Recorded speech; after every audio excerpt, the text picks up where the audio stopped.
What's going on, everyone? It's Canadian Off-Road 4x4 here today, and today I'm bringing you guys a video about daily driving without a sway bar. Obviously, to start off the bat, I am obviously not running a sway bar. I haven't been running a sway bar since I put on the 6112s over a year ago.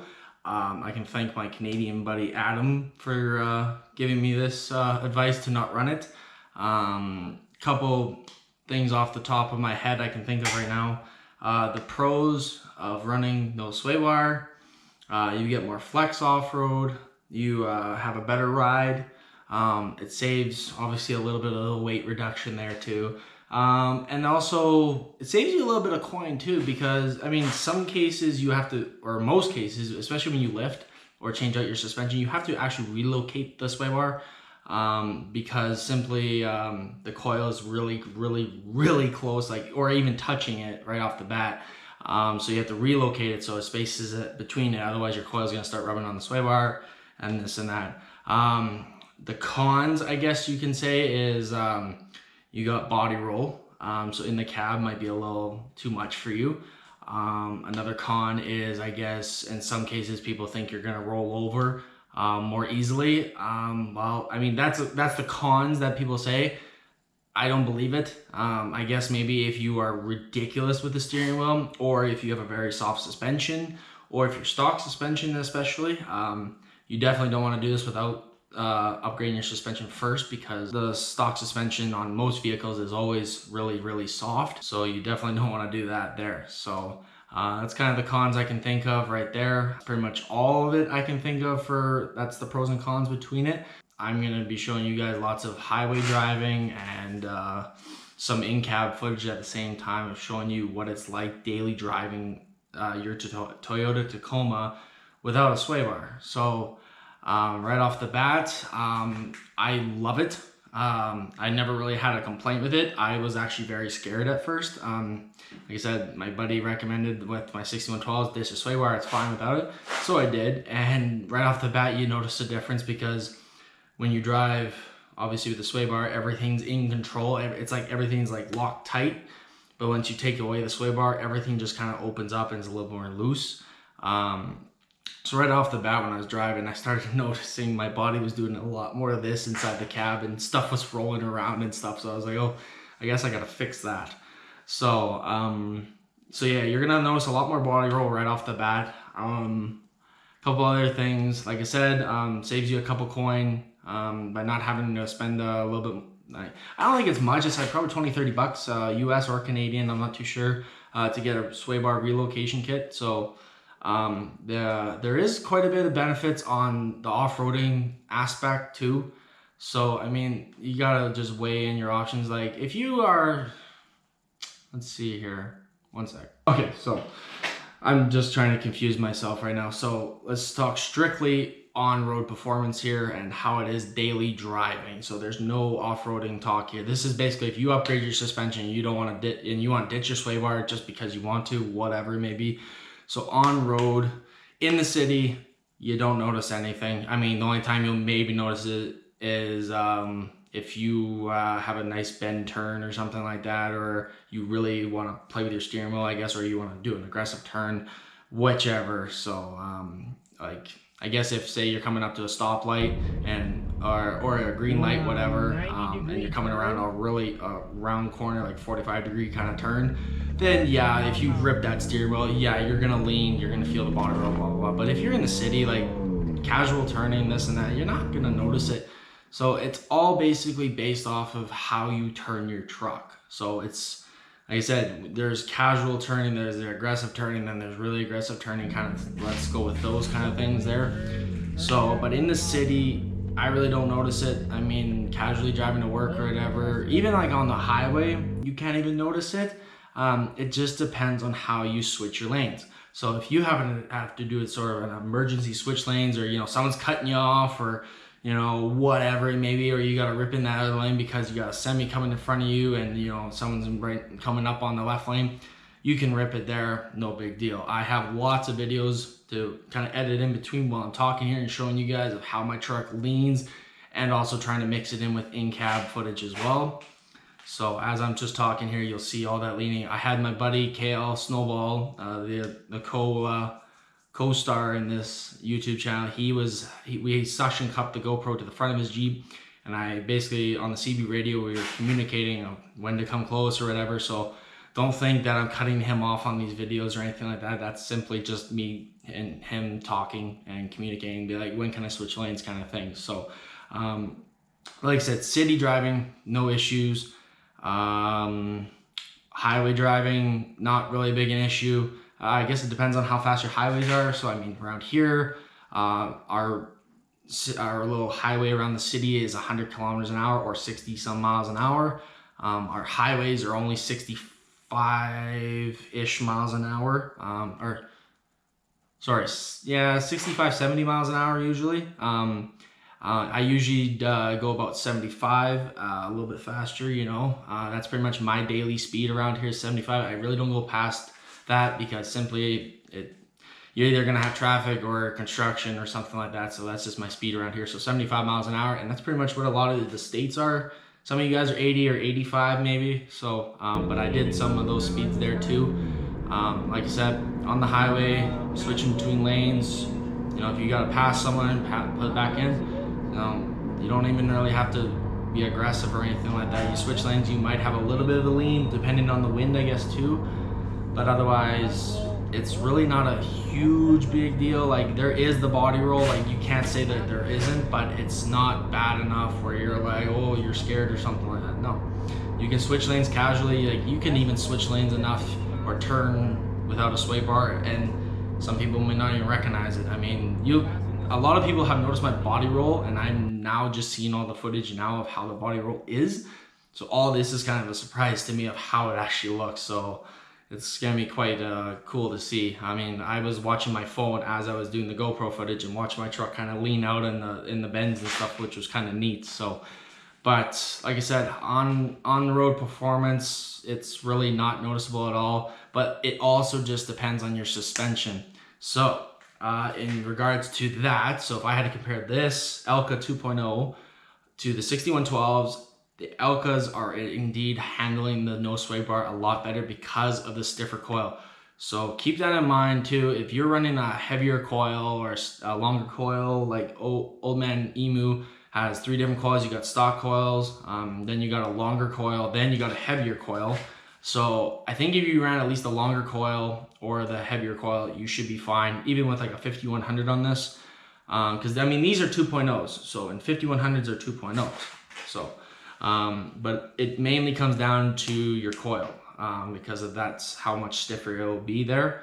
So keep that in mind there. So, I mean, it's not too hard for you to take it on or off on this. So if you run, say, Icon 2.0s up front, take it off, see how you like it. If you don't like the way it feels, don't run it, whatever, right? It's not a big deal. So as long as you have the sway bar relocation kit, which you can get pretty much with any vendor kind of thing. My Elkas actually came with a relocation sway bar, so, but I mean, I ditched mine over a year ago, so I don't have it, so it's whatever. So, but indeed, comparing the 6112s to these two Elkas, the Elkas are handling my sway bar a lot better. I just don't notice as much body roll anymore. It just seems like it's more in control. 6112s are fine. Like, I had no complaints. I mean, I went to Georgia with it, so I mean, I've done as fast as 90 miles an hour. I've switched lanes aggressively. I had no problems there. The only time it kind of feels scary is if you're doing something you don't have to, which is going back and forth on the wheel. So I was doing 80 miles an hour. You'll see in a couple of these footages here, I was going back and forth with the wheel like this, basically trying to pick up a wheel almost, I guess, in a way. And it's scary. Like, you'll feel that wheel kind of get loose, but it's not bad at all. Like I said, that's just having fun with it, I guess. So that's not really doing anything crazy. If, say, for instance, you had something come out on the road and you had to avoid it, I mean, as long as you're doing, say, one turn and then one back, but you're not going like that, you know, if you're not going, I guess it'd be like kind of a, how can I metaphorically say this, kind of like a recoil, I guess, you know. It's kind of, I guess it's, say, let's watch a recoil, so you know how like a recoil can be really quick, but if you slow it down, you can see that smooth transition. So as long as you're not ripping it back and forth real fast within like a split second, it's fine. But I mean, you can still do that. As long as you're not doing it constantly like I do in that videos, because that's as pretty aggressive as it can get. I mean, I could go way more, but I mean, then that's just when you're gonna probably lose traction or something and go off into the ditch or roll. I don't think I would roll, but I mean, you would probably slip on the tires because the tires are not contacting anymore, so there's that there. But otherwise, if you had to do an aggressive lane change of some sort just to say avoid a deer or avoid something on the road, you're fine. You're absolutely fine. I do not see an issue with it at all. I haven't done it, I can't say, but in my experiences from switching lanes, like I try to, you know, simulate these things for you guys on the videos, and doing 80 miles an hour or whatever, it's not bad at all. Like I said, as long as you're going like this, so if you got a deer, say, coming at you and you switch lanes right away, you're good. You know, if you avoid it, you're fine. It's gonna lean, it's gonna feel a little scary maybe until you get used to yourself on daily driving it, but you're not gonna roll over. You will maybe roll over if you're, say you take this off on stock suspension or you run a really weak setup. Like, I would not probably recommend taking these off on just changing out the strut. You would definitely want to upgrade your coil for sure of some sorts there. So, but like I said, Elka, way better. 6112s do good, but not as good as the Elka, just simply because of that. As my opinion, I think it's the coil that's doing all this work now, because it's a stiffer, heavier coil. That's my opinion, because these are 2.0s versus the 6112s, which was 2.5s. So that kind of shows you a little bit there. So on to the off-road performance. I do have a pretty good comparison of my RTI score. So my very first year I had this truck, it was 100% stock. I went up on the ramp. I can't tell you the whole specs on it. I will just show you my score of it. So my very first year, I got like 650, I think it was. Then I went again the year after. It would have been the second year, because this is when it happened again. Or first or second year. Yeah, it would have been the second year. I got the 6112s with no sway bar on. And when I went up again, I had a pretty damn good score again. I was almost at 700, I think. I was like 690 or 680. So, and I only had the 6112s then. I didn't have the rear suspension on it either, actually, at that topless day. This year, I actually was hoping to do it would have been the 6112s with the 5160s, but I didn't get up on the ramp this year with that, so, because of COVID and all that. So, there is a difference in the travel there. You definitely get a lot more travel. Off-road, you will probably notice a lot more body roll there too. Obviously, it depends on your terrain you're on. So that might be a little nauseous to you, so you might want to keep that in mind. But like I said, if you're saying running Kings or something, I used to have a buddy that ran Kings. He went all crazy on Moab in Colorado, and he never had a complaint. So there's that. And he was on the 600 or 650 pound, no, he was on 600 pound coils, I think, with Kings, or 650, whichever it was. Yeah, 650, sorry. And he rode perfectly fine with no sway bar there. So, and I mean, I couldn't keep up with him, and I was 100% stock on suspension there. So there's that. So you will notice that. I mean, if you are saying, like, if you're going, going traveling back and forth on your bumps, you will notice the body roll a lot. It kind of maybe feels a little nauseous there. So, but I mean, it's not a big deal. In my opinion, though, I do feel it rides better on most of the terrain. It's just that body roll that kind of sucks. But otherwise, with that suspension traveling a little bit more on each side now with no sway bar, basically locking them in, it just feels a lot more comfortable on and off-road, of course. It feels overall so much better for sure. Like I said, it's just that traveling there. What else can I say about the off-road? Like I said, the performance is better there. The body roll is a little bit of a con there, especially if just the terrain.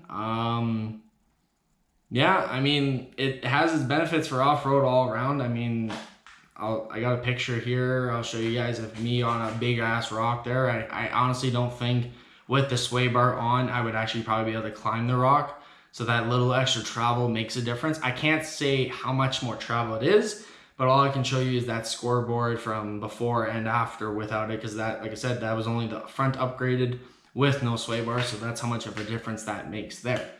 So there's that. And like I said, as I've been talking through this whole video, you've seen all the footage of how it's driving and whatnot there. I can't really show you too much of how it was off-roading, because I mean, you do wobble around a lot. so I can't show you too much of that. I more or less wanted to show it so people for daily driving on highways and stuff like that, but it will vary for everyone because I only weigh about 5 to 5,200 pounds in this truck.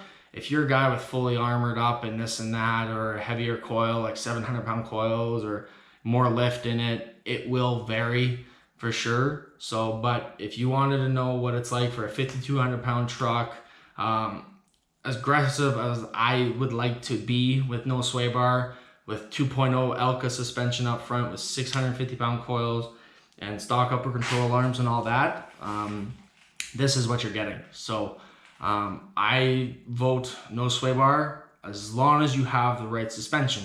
So if you don't know what, if it's a good suspension upgrade with no sway bar, comment below and I will help you out. I mean, I'm not 100% smart on all this, but I can kind of give you a generalization.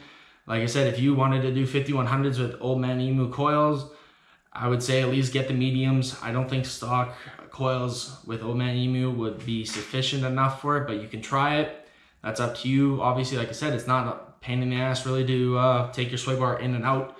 So, but this is what it's like daily driving with no sway bar on your Toyota Tacoma, and what it's like with the body roll and how I feel about it. At the least I can say is I was kind of nauseous and felt a little annoyed with the 6112s after a while with no sway bar. I kind of wanted to put it on a little bit, but I mean, I think it was maybe just because I wasn't feeling too good that day, and I think it was more or less my mood.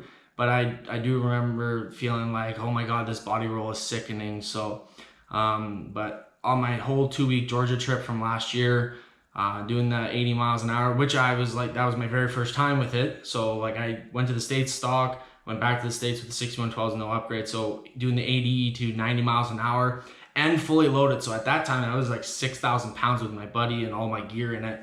And we were about 6,000 pounds, give or take. And it still rode great. Like I had no complaints. The sway bar off was great for sure. I had no issues. Like I really tested it out there to see what it was like, and switching between 3 or 4 lanes and through the states of I don't even know. I went through so many states. I went through Minneapolis even, and this and that. So like it was crazy. But switching between lanes and all that, it was fine at higher speeds too. But like I said, it's just a matter of how you are turning your truck or how aggressive you are. So I hope this video helps you guys. I hope that kind of gives you a little more confidence in what it's like and showing you what it's like, no sway bar on. Have a good one.